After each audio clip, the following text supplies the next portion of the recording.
Salut les maniacs du gros son qui tâche et bienvenue dans cette nouvelle vidéo. Comme promis, donc une petite vidéo. Et aujourd'hui, on va parler de son. La production d'un album dans les années 80 et 90, ça avait son importance. Bon, bien sûr, il fallait la qualité des compositions, la qualité d'interprétation, il fallait que les musiciens soient bons pour qu'un album soit réussi, mais aussi que la qualité du son s'en ressente. Et à cette époque, il fallait faire appel à un producteur pour avoir le son de la mort qui tue. Maintenant, avec n'importe quel PC, on peut enregistrer un album et obtenir un excellent résultat. Mais dans les années 80, 90 et même bien avant, il fallait faire appel à un producteur et enregistrer dans un super studio pour avoir vraiment un album avec un son pour une qualité d'écoute optimale. Donc j'ai sélectionné pour vous quelques albums qui, pour moi, ont le son de la mort qui tue. Je veux dire, pour moi, la production a vraiment eu son importance dès le départ dans la musique qu'on écoute, le hard rock et le metal. C'est pour ça que des groupes comme Manila Road ou des albums comme Burn This Town de Battle Axe, bon maintenant je les apprécie, j'apprécie Manila Road, j'apprécie les albums avec une petite production, mais auparavant ce n'était pas le cas. Et pour moi, si je voulais investir dans un album, il fallait absolument que l'album soit superbement bien produit. Donc j'ai sélectionné pour vous quelques albums qui pour moi n'ont pas pris une ride et qui pour moi restent le must en termes de production, de qualité sonore. On y va les Maniacs. Donc là ce qu'on entend, c'est un album qui pour moi sonne fantastiquement bien, enregistré en Pologne, chez eux, le deuxième Decapitated Nihility, sorti en mars 2002. Donc c'est le groupe qui produit l'album avec les frères Wesławski qui sont crédités comme ingénieurs du son, mais c'est Decapitated le producteur de son disque, donc c'est eux qui ont investi les deniers. Et l'ingénieur du son est là pour pousser les boutons et les manettes. Donc le son est fantastique sur ce disque. Outre la qualité des compositions et d'interprétation, bien sûr, les membres de Decapitated sont tous de super musiciens, ils ont fait le conservatoire. Donc voilà, vraiment un super album avec une production, comme j'aime le dire, la production de la mort qui tue. 2002, ce Decapitated. Où vais-je ranger mes disques? Je vais les mettre ici. Un des premiers groupes à avoir enregistré Omori Sound en 1987 avec le frère de Tom Morris à la production et ingénieur du son Jim Morris, c'est Nasty Savage qui produit son album Indulgence, Omori Sound. Et voilà, quand je dis la qualité du son a son importance, c'est lorsque je pose le disque pour la première fois sur la platine, il faut que, voilà, waouh, je m'en prenne plein la gueule, je m'en prenne plein les oreilles. Et c'était le cas, même si j'ai découvert l'album très tard, je l'avoue, j'ai découvert cet album et ce groupe en 2001, Nasty Savage. Encore une fois, c'est pas faute de m'avoir recommandé ce groupe, on m'a dit tu ne connais pas ça. Si, c'est bon, vas-y. Et j'ai vraiment bien fait et je me demande comment j'ai fait pour passer à côté. En 1987, cet album est sorti. Si j'avais découvert ce groupe cette année-là, si je l'avais entendu à la radio, je pense que ouais, je me serais pris une grosse claque. D'un point de vue son, c'est parfait. La batterie de Curtis Bison, elle sonne super bien. Ça aussi, hein, quand j'écoute un disque, pour moi, bon maintenant c'est l'ensemble. Je pense que notre oreille de hardos, parce qu'on a à peu près tous le même âge, notre oreille est arrivée à maturité musicale, mais outre la qualité du son, c'était la batterie qui était vraiment importante pour moi. Il fallait qu'elle sonne vraiment super bien. C'est le cas de cet album de Nasty Savage, produit par Jim Morris et le groupe lui-même. Déjà évoqué, un des meilleurs travaux de Martin Birch, le producteur de Deep Purple, Whitesnake. J'aurais pu choisir des albums des années 70, mais étant un kid des 80s, quand j'écoutais des albums des années 70, ça me paraissait trop daté. Là, c'est vraiment l'album parfait d'un groupe dont on a l'impression qu'il a enregistré l'album hier, en fait. Une prod qui n'a pas pris une ride, ce Killers d'Iron Maiden. Et encore une fois, bon, la batterie, hein. Clive Burr, c'est pas un hasard si c'est mon batteur favori. La batterie de Clive Burr sur les 3 premiers Maiden, même sur le premier avec Will Malone à la production, elle sonne super bien. La caisse claire est super bien produite, donc ça ne peut que me plaire, hein. C'est pour ça que j'aimais beaucoup Metallica à ses débuts également, hein. Maintenant, bien sûr, il y a la qualité des compositions. Si les morceaux avaient été pourris, je pense pas que j'aurais été fan, mais la batterie de Lars Ulrich m'a toujours impressionné, et ce, dès qu'il est molle en 83.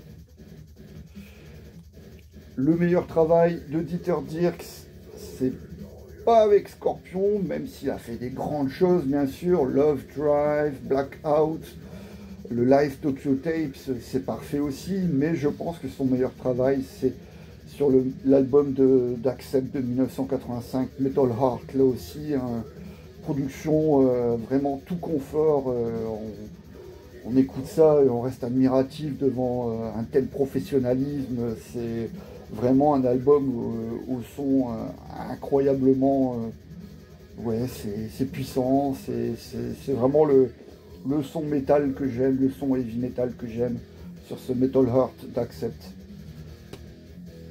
Alors maintenant, peut-être qu'il sonne daté, il sonne typique des années 80, mais perso, quand je l'écoute, j'ai pas l'impression que c'est un album de ces années-là. Si, bien sûr, le son est typique des années 80 et se démarque de ce qui se fait maintenant.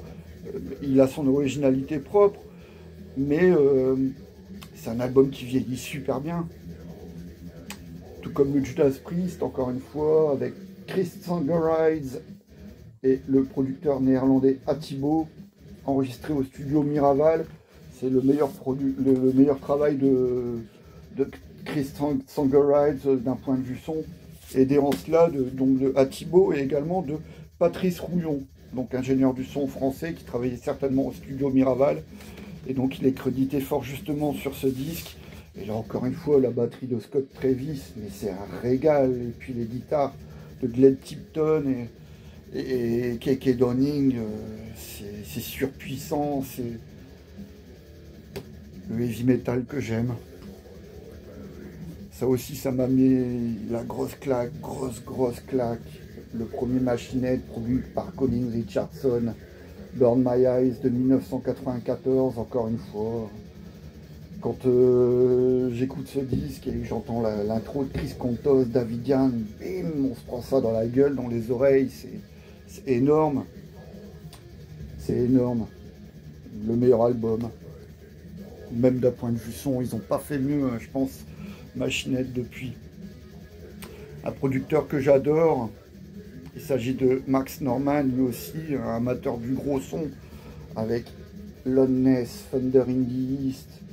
C'est parfait, superbement interprété, superbement enregistré, mixé. Il n'y a pas une note à côté, et le son, c'est parfait. La batterie de Munetaka Higuchi, la guitare d'Akira Takazaki, c'est somptueux. J'aurais pu choisir d'autres albums de Max Norman, notamment le Euthanasia, qui sonne fantastiquement bien à mes oreilles. J'ai préféré choisir le Ozzy Osbourne, The Ultimate Sin. Somptueux, que dire de plus, et voilà. On écoute cet album, c'est parfait. Et en fait, non, c'est même pas Max Norman, je viens de m'en rendre compte. Veuillez m'excuser les Maniacs, c'est Ron Nevison. Bon bah ça va alors. J'ai choisi tous des producteurs différents, j'étais persuadé que c'était Max Norman.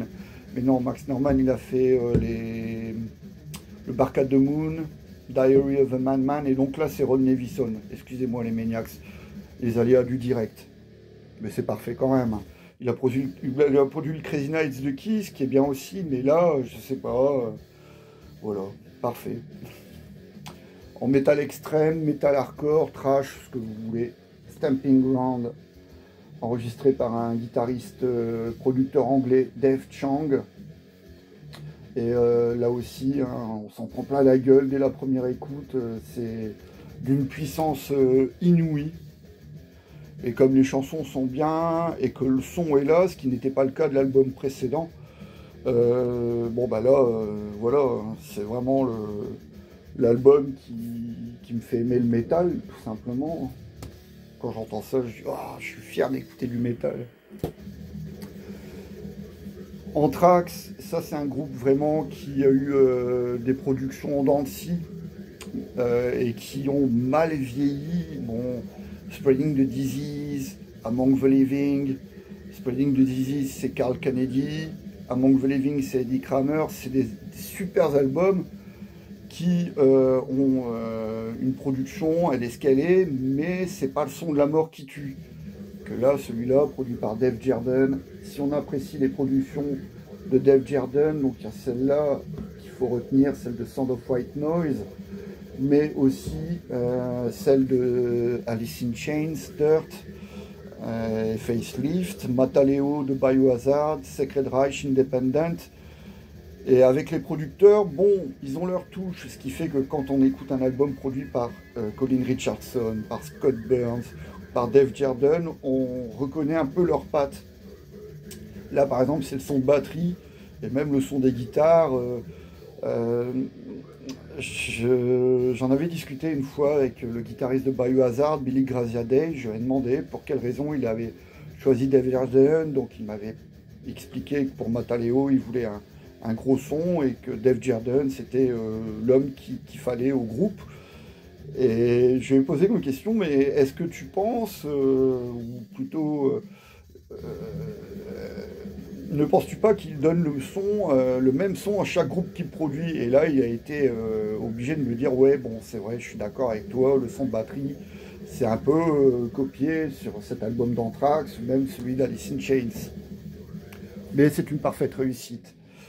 Sound of White Noise, là c'est un des albums qui pour moi sonne le mieux également. Abigail de King Diamond, produit par King Diamond le chanteur, avec l'aide de Mikkey Dee, le futur Motorhead Dokken qui est batteur sur ce disque, et l'ingénieur du son Roberto Falcao qui a également œuvré sur les albums suivants, Them, Conspiracy. Mais là, quand on entend ça, encore une fois, à l'instar de Killer d'Iron Maiden, on a l'impression que l'album a été enregistré hier, tellement ça sonne frais, c'est parfait. La batterie, elle sonne somptueusement bien, parfait. C'est parfait comme les guitares, enfin voilà. Encore un album qui me fait aimer le métal, qui me rend fier d'écouter du métal. Je parlais de Scott Burns, et donc là, il est ingénieur du son sur ce disque Leprosy. C'est la dernière sélection pour ce soir. Le meilleur travail peut-être de Scott Burns en tant qu'ingénieur du son, mais bon, comme il était ingénieur du son des albums qu'il produisait, là, le producteur, c'est Dan Johnson, qui a également œuvré avec Agent Steel, Avatar, je pense, et Whiplash, pour l'album Ticket to Mayhem.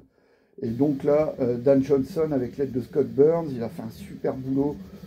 C'est encore une fois la production de La Mort qui tue. Et pour moi, c'est le meilleur album de Death d'un point de vue son.